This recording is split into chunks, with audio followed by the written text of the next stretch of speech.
Mais qu'est-ce que tu fais? Bah, t'as pas vu? Il y a un Xbox Collector avec la manette poilue. Alors j'essaye de faire pareil avec la manette de la PS5 pour mes abonnés. C'est dégueulasse. T'as lavé au moins la perruque là? Bonjour les amis, bienvenue dans cette nouvelle actu du geek. Alors j'ai le sourire, et oui j'ai le sourire parce que j'ai quelques annonces quand même qui sont, on va dire, assez marrantes. J'ai lu un peu les actualités, je suis tombé sur 2 ou 3 choses qui m'ont fait sourire pour ne pas dire plus. Alors on va parler de The Witcher 4, on va parler de Ubisoft Showcase, on va parler de Xbox au poil, vous allez comprendre. On va parler de PS5 Pro encore, on va parler de PS5 VRR, Variable Refresh Rate encore. On va parler un tout petit peu de Elden Ring. On va parler aussi d'une comparaison qui a été faite avec le M1 Ultra. Vous savez, le M1 Ultra de Apple. C'est juste énorme cette comparaison. Vous allez comprendre pourquoi. Je suis allé un peu plus loin que ce qui a été fait. Et c'est quand même assez énorme ce qu'a fait Apple. Et on va finir, bien entendu, on va finir sur Sony PlayStation. Alors, est-ce qu'ils se sont auto-sabordés ou pas? Je vais vous expliquer ce que j'entends par là. A tout de suite.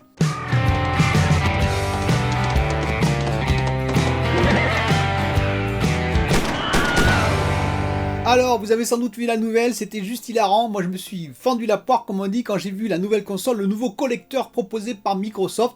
Il y avait eu une Xbox Series S, vous savez, nouvelle en lunaire, j'en avais parlé, elle était magnifique. Et là, ils ont sorti la spéciale Sonic, oui, en collaboration avec Sega. Écoutez, j'étais mort de rire. Alors, la console est très très belle, mais alors les manettes, écoutez, voilà, si vous aimez caresser votre chat et ne pensez pas à autre chose, s'il vous plaît, n'ayez pas l'esprit mal tourné, hein, surtout qu'on est en période épilation totale, mais voilà, si vous aimez caresser votre chat, eh bien vous aurez le droit à une manette avec plein de poils. Écoutez, moi ça m'a fait mourir de rire. Je ne sais pas ce que vous en avez pensé, si vous aimeriez avoir ça chez vous, mais moi personnellement je vais éviter les sacs à puces. Alors dans les nouveautés un peu amusantes, on a eu un rappel de PlayStation de Sony qui a dit si, vous allez voir, le PS5, le VRR va arriver très très bientôt dans un nouveau firmware. J'étais très content, je me suis précipité pour voir quand, et il a marqué dans plusieurs mois. Donc écoutez, c'est une affaire qui dure depuis tellement longtemps. Je vous rappelle le Variable Refresh Rate qui n'est toujours pas sur la PS5, qui est sorti pourtant en novembre 2020. On va arriver probablement en novembre 2022 quand ça va sortir, sinon plus loin, ça fera plus de 2 ans. Eh bien on aura attendu longtemps ce VRR, je me demande s'il ne va pas sortir lorsque la PS6 va arriver, ou alors par exemple s'il sortirait avec la fameuse PS5 Pro qu'on attend tous, puisqu'il y a un autre leak qui est apparu dessus la PS5 Pro. Et oui, un autre leak est apparu d'un média qui s'appelle Twictone qui a dit si, la PS5 Pro est bien dans les tuyaux. Vous savez, les fameux 700 kg de colis dont on ne savait pas ce que c'était, puisqu'on imaginait que ça pouvait être la PS5 Pro, la PS5 Slim, voire pourquoi pas des modèles PS5 en 6 nanomètres, 6 nanomètres retardés, APU 6 nanomètres retardés chez TSMC, j'en ai parlé dans ma dernière vidéo. Eh bien visiblement, d'après eux, ce serait bien la PS5 Pro. Ils ont peut-être des sources qu'on n'a pas, effectivement. Et attention, ce média a annoncé des choses très importantes, capitales même sur la PS5 Pro. Ils ont dévoilé des choses capitales. Ils ont annoncé qu'effectivement, la PS5 Pro, il y aurait des améliorations sur le ray tracing. Elle serait optimisée pour le VR, la réalité virtuelle. Et en plus, elle aurait un APU plus puissant. Eh bien, avec des informations comme ça, on va sauter au plafond, hein. Bref, pas grand chose à se mettre sous la dent, sinon des suppositions de plus. Toutefois, une information qui, oui, peut être confirmée, ils ont dit que la PS5 Pro devrait sortir normalement fin 2023, début 2024, c'est-à-dire effectivement un peu plus de 3 ans après la PS5. Oui, c'est probablement le cas, j'en ai déjà parlé, sinon ça risquerait de se percuter avec la future PS6, si ça sortait trop près de la PS6. Maintenant, rien n'est moins sûr. Est-ce qu'elle va sortir en 5 nanomètres? Est-ce qu'AMD a des places en 5 nanomètres qu'on ne sait pas actuellement? Effectivement, AMD pourra avoir des places en 5 nanomètres tout de suite. Normalement, Apple devrait libérer la place très très bientôt, vous le savez, mais plutôt deuxième trimestre 2023 en pleine production, donc c'est pas tout de suite. Est-ce qu'AMD, avec ses 10% chez TSMC, a quand même des privilèges et a eu accès aux 5 nanomètres? Mais ce serait pour Sony, c'est assez étonnant que ce soit pour Sony d'abord, alors qu'ils ont leur propre CPU et GPU à sortir, je vous rappelle, en 5 nanomètres en priorité, pour concurrencer bien entendu Intel et Nvidia. Donc on est dans le brouillard total, on verra si on a plus d'informations un peu plus sérieuses dans l'avenir. Petit tour par Elden Ring, et oui je vous ai dit Elden Ring, je continue le jeu, rassurez-vous, bien entendu j'ai fait des émissions pour donner mes désirata, pour donner également les points forts et les points faibles de ce jeu entre guillemets, pour dire ce que j'en pensais. Vous n'êtes pas tous d'accord avec moi, mais rassurez-vous, je continue ce jeu, j'en suis à 46 heures à peu près de jeu, niveau 90, j'ai battu quelques boss, pas encore les plus forts, mais des boss un peu plus puissants qu'avant. J'explore une nouvelle région actuellement, j'avance. Mais je vais être très honnête, à partir de la 40e heure à peu près, j'ai commencé à regarder des tutos, j'ai commencé à regarder au moins quelques informations. Pas toutes, loin de là. Mais quand je bloque, je vais regarder, pour vous donner un exemple, à un moment donné, vous avez une tour et vous devez trouver 3 bêtes pour pouvoir rentrer dans la tour. Super. Des tortues fantomatiques, j'en ai trouvé facilement 2, et la 3e, impossible de la trouver. J'ai cherché, impossible. Pourtant, je me suis dit, ils l'ont pas mis quand même à des distances incroyables, ils l'ont pas mis à l'autre bout de la carte. Eh bien non, finalement j'ai regardé un tuto parce que je n'en pouvais plus à force de tourner autour de cette tour. Eh bien figurez-vous qu'elle est totalement invisible, c'est-à-dire qu'elle n'est pas translucide, elle est totalement invisible, elle est dans une mare juste à côté de la tour, et de temps en temps vous avez des éclaboussures qui apparaissent et elle est là. Vous devez la battre pour pouvoir ouvrir la tour, mais vous devez abattre une tortue invisible. Alors je ne sais pas quel est le joueur qui a trouvé le premier l'astuce, mais bravo à lui, parce que franchement, il fallait trouver. Donc vous voyez, quand vous tombez sur ce genre de choses, effectivement, la communauté est indispensable sur ce jeu, je le reconnais volontiers. Alors on va parler de The Witcher 4, on a eu quelques informations supplémentaires dessus, on va en parler rapidement. Rien sur le jeu, évidemment, pas d'image, pas la moindre image, ni moindre information. Mais on a eu quand même une info intéressante. CD Projekt Red aurait fait un deal avec Epic Games qui va durer 15 ans. 15 ans, vous imaginez, ensemble, c'est-à-dire qu'effectivement, ils sont sur le long terme ensemble pour travailler avec le moteur de jeu Unreal Engine 5. Probablement que tous les futurs jeux de CD Projekt Red vont passer sur Unreal Engine 5. Cyberpunk 2077 sera le dernier avec le Red Engine. Et après, ils basculeront tous les jeux sur Unreal Engine 5. Alors, je voudrais revenir sur le commentaire d'un des abonnés assez intéressant qui avait dit à l'époque: eh bien, si CD Projekt Red prenait Unreal Engine 5, en l'occurrence, ce serait très intéressant pour eux. Visiblement, ça a été fait. On discutera des avantages et des inconvénients de prendre un moteur qui n'est pas un moteur maison, parce que effectivement, on peut imaginer par exemple que The Witcher 4, avec tous les DLC qu'il va avoir, va générer au moins 1 milliard d'euros de chiffre d'affaires, de revenus global. Et oui, regardez par exemple Cyberpunk 2077, l'année dernière, en avril, a généré 560 millions d'euros de chiffre d'affaires global. C'est CD Projekt Red qui avait rapporté ce chiffre. 560 millions d'euros l'année dernière. On peut imaginer qu'au final, il rapportera largement plus qu'1 milliard d'euros. Et donc The Witcher 4, qui est aussi attendu, sinon encore plus attendu comme jeu, rapportera au minimum cette somme. Ce qui veut dire 50 millions en théorie pour Epic Games, parce que je vous rappelle qu'au-delà de 1 million d'euros, soit une somme peanuts entre guillemets pour The Witcher 4, eh bien CD Projekt Red va devoir donner normalement 5% du chiffre d'affaires du jeu, 5% à Epic Games, soit 50 millions d'euros. À 50 millions d'euros, même sur quelques années, ça fait pas mal de développeurs à l'année. Et donc pourquoi avoir abandonné ce moteur-là? Il y a d'autres raisons assez intéressantes, mais surtout, CD Projekt Red a négocié visiblement un partenariat pour 15 ans. Alors quand je parle de Unreal Engine 5, ça va être également Unreal Engine 6, Unreal Engine 7, etc., bien entendu. Et donc ils vont utiliser pendant de longues années le moteur de Epic Games. Mais non seulement ils vont l'utiliser, mais probablement ils vont collaborer, c'est ce qu'ils ont dit, parce que bien entendu l'équipe qui travaillait sur le Red Engine, eh bien ils vont peut-être continuer à travailler sur des modules spécifiques qui vont venir s'accoler au moteur de jeu Unreal Engine 5 pour des spécificités dans The Witcher 4, comme j'ai expliqué avant. Tout ça fait que probablement qu'ils ne payent pas 5% CD Projekt Red, mais bien moins, d'autant plus que je vous répète, c'est une vraie vitrine pour Epic Games, CD Projekt Red, parce que, certes, beaucoup d'autres étaient déjà sur Unreal Engine avant, mais CD Projekt Red avait son propre moteur, et surtout des jeux quand même emblématiques, même si un peu critiqués, pour Cyberpunk 2077. Donc c'est donnant-donnant, et selon moi, bien entendu, tout ça a été négocié, et négocié au profit de CD Projekt Red, qui doit payer bien moins que les 5% en question. Donc c'est une collaboration à long terme de la part de CD Projekt Red avec Epic Games. On verra si cette collaboration amène d'ailleurs d'autres interactions entre les deux plateformes. Alors certains m'ont dit oui, par exemple, The Witcher 4 ne serait-il pas exclu Epic Store, vous savez, sur l'Epic Store, et non pas par exemple sur Steam. CD Projekt Red a précisé que pour le moment, ce n'était pas du tout dans l'idée. Donc on verra dans le futur, mais en tout cas pour le moment, ce n'est pas du tout à l'ordre du jour. Donc c'est une affaire que je vais suivre, cette collaboration. C'est une affaire que je vais suivre dans les semaines et les mois à venir, parce qu'on verra jusqu'où ça peut aller, et si d'autres acteurs ne vont pas s'intégrer finalement dans cette collaboration. Alors juste un petit mot sur le Ubisoft Showcase qui va avoir lieu. Il va avoir lieu apparemment un showcase Ubisoft assez important, qui devait coïncider autour de l'E3. Donc l'E3 n'ayant peut-être plus lieu, et bien effectivement, ces showcases vont se multiplier côté Xbox et côté Ubisoft par exemple. Il y a près de 20 jeux qui vont être présentés, il y en a beaucoup différents.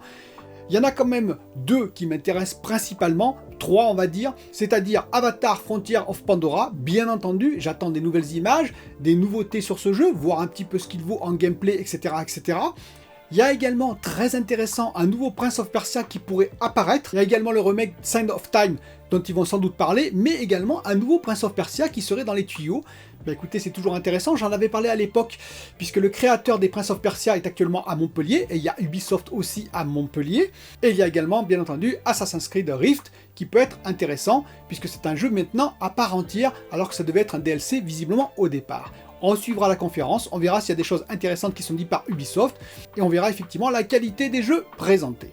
Alors il y a un comparatif qui a été fait en termes de taille sur le M1 Ultra, c'est très intéressant parce que le M1 Ultra est apparu dans son boîtier, et donc il est juste énorme, oui, mais il y a un comparatif qui a été fait où on voit une photo avec à côté le Ryzen 3 3300X, et on se dit, oui, bah effectivement il est beaucoup plus gros, oui, mais imaginez, le Ryzen 3 3300X, c'est 5 milliards de transistors, environ, le M1 Ultra, c'est 114 milliards de transistors, c'est 23 fois plus. C'est-à-dire qu'effectivement, ce boîtier devrait être 23 fois plus gros, ce qui n'est pas le cas. Si on regarde la photo, c'est à peine 4 fois plus gros, environ 4 fois plus gros, en termes de surface. C'est donc la prouesse de 3 éléments reliés, c'est-à-dire l'architecture ARM, c'est-à-dire effectivement le design par Apple, qui a dû être peaufiné au maximum, et bien entendu TSMC 5 nanomètres. La réduction du process par rapport au Ryzen 3 3300X. Et il ne faut pas oublier qu'à l'intérieur de ce gros boîtier, il y a également 8 emplacements mémoire 16 Go soudés sur le socle directement, et donc camouflés par ce boîtier. C'est donc un boîtier qui est énorme, mais à l'intérieur, il y a aussi une quantité impressionnante de transistors, comparé bien entendu par exemple à ce Ryzen 3 3300X. Alors maintenant on va passer à PlayStation. PlayStation s'est-il auto-sabordé finalement ? Pourquoi je dis ça? Fin 2021, ça a été, on va dire, l'ère, le moment Xbox. Il y a eu pas mal de jeux Xbox qui sont sortis. Bien entendu, il y a eu Forza Horizon 5, il y a eu Halo Infinite, il y a eu pas mal de présentations de nouveaux jeux dans le Game Pass. Bref, c'était le moment Xbox. Début de cette année, c'est plutôt le moment, il faut l'avouer, PlayStation. PlayStation avec des exclus temporaires comme Sifu, Ghostwire Tokyo, bien entendu, mais aussi et surtout deux grosses exclus, purs exclus, PlayStation, PS5, PS4, PS4 Pro, c'est-à-dire Horizon Forbidden West et bien entendu le Gran Turismo 7 dont on parle beaucoup en ce moment. Ça devait être donc le moment fort de Sony, c'est le moment fort de Sony, mais il est un peu entaché par un problème de stratégie marketing, on va même dire aller de stratégie tout court. Le premier problème, c'est la sortie de Horizon Forbidden West. Pourquoi l'ont-ils sorti une semaine avant Elden Ring? J'en avais déjà parlé. Alors là, ils ont quand même des excuses, il faut le reconnaître, parce qu'ils devaient le sortir normalement fin 2021, mais ils ont dû prendre du retard. Et donc, ils ont décidé de le sortir juste avant Elden Ring. Pensaient-ils peut-être masquer un peu la sortie de Elden Ring, faire le buzz face à Elden Ring? Ils se sont un peu trompés. Je pense que stratégiquement, ils se sont trompés comme beaucoup de monde, parce que Elden Ring s'est révélé très différent de ce qu'on croyait, de ce que tout le monde croyait. Certains pensaient effectivement que ça allait être différent, mais peut-être pas à ce point. En tout cas, aux yeux de beaucoup de monde, dont des gens qui n'aimaient pas avant les From Software et qui ont apprécié cet opus-là. Et oui, le monde ouvert, le fameux monde ouvert qui permet une accessibilité plus grande. Et ça, peut-être que Sony ne l'avait pas anticipé, PlayStation non plus, et qu'il ne l'avait pas anticipé non plus, malgré qu'on avait vu quand même des images, la DA fabuleuse de From Software. Du coup, leur jeu a été éclipsé, d'autant plus qu'il a été éclipsé que, effectivement, face à Elden Ring et une liberté absolue, peut-être une trop grande liberté, on peut en discuter, mais une liberté absolue, effectivement, le jeu Horizon Forbidden West, que j'ai beaucoup apprécié, je précise, est très directif, classique dans son approche. Et c'est peut-être là le problème, la confrontation n'a pas vraiment tenu, en tout cas pour beaucoup de monde. Et donc effectivement, la première semaine ça s'est bien passé, il y a eu quand même pas mal de ventes, il est quand même assez bien noté, Horizon Forbidden West, mais dès la deuxième semaine, ces ventes se sont vues quand même entachées en partie par ce Elden Ring, et ainsi de suite. Aujourd'hui, effectivement, il est quand même assez bas en termes de classement. Alors effectivement, il est sorti il y a un mois, c'est normal que les ventes soient bien plus basses qu'au début, mais peut-être, je dis bien peut-être, que s'il n'y avait pas eu Elden Ring en face, il aurait été mieux vendu, et surtout, beaucoup de journalistes, beaucoup de spécialistes se seraient penchés plus longuement sur ce jeu, auraient peut-être fait plus de let's play sur ce jeu face à Elden Ring, parce qu'on en a parlé ensuite, dès la semaine d'après, on a parlé que de Elden Ring, Elden Ring, Elden Ring. Horizon Forbidden West a totalement disparu de la sphère médiatique. Mais bien entendu, le plus gros problème, ça vient quand même de Gran Turismo 7, qui est un jeu, je pense, je ne l'ai pas encore essayé, mais je pense qu'il y a un bon jeu de simulation automobile. Oui, mais voilà, ils ont peut-être voulu trop s'en mettre un peu plein les poches, Sony, PlayStation, et comme je l'ai dit la première fois, ça se voit vraiment. La preuve, Metacritic, j'avais parlé d'une note de 2.6, on est à 1.7, on arrive bientôt au zéro absolu, c'est une véritable catastrophe en termes de notation, ça veut dire que beaucoup de joueurs sont mécontents de ce jeu, non pas sur le fond, c'est-à-dire la technique elle-même, mais sur la forme, l'approche du jeu qui est microtransactions, microtransactions, microtransactions. Imaginez le nouveau patch, le 1.07, eh bien les véhicules sont devenus encore plus chers, c'est-à-dire qu'avant, effectivement, on pouvait obtenir des crédits dans le jeu qui permettaient d'acheter les véhicules sans microtransactions. C'était difficile, c'était long, mais on pouvait y arriver. Eh bien, ça a été amplifié le phénomène, c'est-à-dire que maintenant, c'est encore plus difficile qu'avant. Ils ont augmenté, au lieu de diminuer et de revenir un peu en arrière, malgré leurs excuses, ils ont augmenté le nombre de crédits nécessaires pour acheter certains véhicules, au point que maintenant, un véhicule peut coûter jusqu'à 200 $ en termes de microtransactions, si vous le voulez. C'est juste abominable. Donc désolé, mais là, c'est carton rouge, comme j'en distribue de temps en temps à Gran Turismo 7. Et en termes de stratégie et stratégie marketing, l'image de Sony, de PlayStation, est quand même écornée. Alors oui, certains vont me dire, ils se vendent quand même très bien. Oui, bien entendu qu'ils se vendent très bien. Mais tout ça peut être un cumul qui, au final, peut pâtir à Sony, à PlayStation. Il faudrait quand même qu'ils fassent plus attention. Je sais que Sony PlayStation veut rentrer à fond dans le jeu service, qu'ils se sont dit que c'est comme ça qu'ils s'en sortiraient, c'est-à-dire effectivement des jeux qui ne sont pas des one-shot comme Horizon Forbidden West, mais des jeux qui vont perdurer dans le temps avec des DLC et des microtransactions, que c'est près de 30%, même plus de 30% de leur chiffre d'affaires global, donc ça compte énormément, les microtransactions, les DLC, et tout ce qui est revenu annexe au jeu vidéo lui-même, mais à un moment donné, il faut quand même faire la part des choses, les joueurs sont derrière, et c'est les joueurs les plus importants, c'est les joueurs qu'on doit conserver sur le long terme, et non pas essayer de se faire des bénéfices dans n'importe quelle condition. Donc nous verrons comment ils vont agir pour la suite. Sony a encore des billes, on pense bien entendu à God of War Ragnarok qu'on attend tous avec impatience, paraît-il pour septembre, on verra s'il sort vraiment en septembre, Hogwarts Legacy, dont on parle beaucoup en ce moment, exclu temporaire aussi, et pas mal d'autres nouveautés, je pense, qui vont arriver dans l'année, du moins je l'espère, mais attention de ne pas reproduire trop ce genre d'erreur. Dites-moi ce que vous en pensez comme d'habitude en commentaire, et moi je vous dis à très bientôt pour une nouvelle vidéo, et n'hésitez pas à participer pourquoi pas au concours de Microsoft pour gagner cette Xbox et sa manette au poil. À bientôt.